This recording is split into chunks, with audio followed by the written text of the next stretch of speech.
একবার দুইজন খুব ভালো বন্ধু একসাথে মরুভূমির মধ্যে দিয়ে যাচ্ছিল। তারা পথ চলতে চলতে বিভিন্ন বিষয়ে কথা বলছিল। কথার এক পর্যায়ে তাদের কোনো একটি বিষয়ে ঝগড়া হলো এবং সে ঝগড়ায় এক বন্ধুটি বন্ধুকে একটি চড় মেরে বসল। বন্ধুটি কষ্ট পেল, কিন্তু বন্ধুটিকে কিছুই বলল না।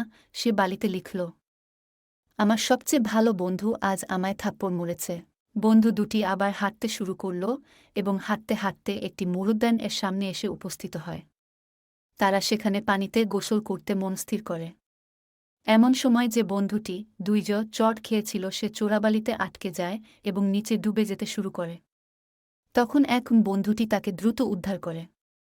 উদ্ধার হওয়ার পর বন্ধুটি গিয়ে আবার পাথরের উপর লিখল, আমার সবচেয়ে ভালো বন্ধু আজ আমার প্রাণ বাঁচিয়েছে। এটি দেখে বন্ধুটি জিজ্ঞাসা করল, কি রে, যখন মারলাম তখন লিখলি বালিতে, আর বাঁচানোর পর লিখলি পাথরে, এর কারণ কি? তখন বন্ধুটি উত্তর দিল, যখন আমাদের কেউ কষ্ট দেয় সেটা বালিতেই লেখা উচিত, যাতে ভালোবাসা ও মায়ার বাতাস তা মুছে ফেলে। কিন্তু যখন কেউ আমাদের উপকার করে সেটা পাথরে খোদাই করে রাখতে হয়, যাতে কোনো কিছুই সেটা মুছতে না পারে। নীতিকথা, নিজেদের মধ্যে ছোট ছোট বিবাদ হতেই পারে, কিন্তু তা মনে পুষে রাখতে নেই। কারণ বড় বিপদগুলোতে কাছে মানুষগুলোই এগিয়ে আসে। যদি আমাদের গল্পটা ভালো লাগে তাহলে আমাদের চ্যানেলটাকে সাবস্ক্রাইব করতে ভুলবেন না।